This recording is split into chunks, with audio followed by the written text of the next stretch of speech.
Are your deals dragging on for longer than they should? If so, instead of just following up with buyers to get updates, you can use these 3 things I'm about to share with you to build urgency without being pushy. I've wanted to buy a 3-in-1 charger for a year now, and a month ago I finally got one. I swear this has something to do with speeding up your sales cycles. Hear me out. Back to the story. If you'd have started chasing me the first time I looked at your charger, you would have been frustrated that I haven't placed an order within a week. After all, it was only 40 euros and with free shipping. A year later, I finally got one. Why did I buy one in the end? And more importantly, why did I wait so long? I hate cables, but I need 3 to charge my phone, AirPods, and watch. My desk was a mess. Clear pain, right? This is when many start pitching. But I was getting the job done without this fancy little thing.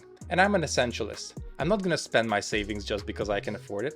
So I placed it on my wish list and left it there. But something made me buy. Something changed. What was it? I was going on a business trip on a budget. Hotel prices were crazy and food is life, so I'm not gonna save on that. I had to find another way to keep expenses in check. I was only gone for a few days, so I thought, let's go with a single backpack and save 80 euros on extra carry-on luggage. Now here comes the issue. I could barely fit everything I needed and definitely didn't have space for 3 adapters. If I didn't find a way to fit into my bag, I'm going to forego 80 euros in additional costs. I had a clear cost of inaction. I could have done a number of things. Carry fewer clothes, travel with my pockets full of stuff, stay at a hostel, or just pay up and take more stuff with me. Whatever it was, I had 2 weeks until the trip. That was my critical event. A future date by which if I don't deliver impact, fitting into my backpack, I'll be forced to forego cost of inaction.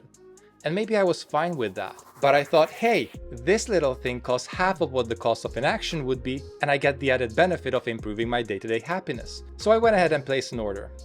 This is the exact same thought process your buyers are going through in B2B sales, only the problems are bigger and more stakeholders are involved in the decision. So next time you're on a discovery call, remember this. The only 3 things you need to build urgency are an identified pain, a critical event, and a cost of inaction. Even better if you can uncover a clear impact that gets your buyers closer to their goals. Look for these on your next discovery call and you'll be on your way to crushing your quota. And if you want more tips like this, hit subscribe. I cover topics from prospecting to closing, and I've been doing this for 10 years. When you're done, check out my discovery deep dive video from a while back. It covers everything you need to know about running discovery calls from start to finish. See you there.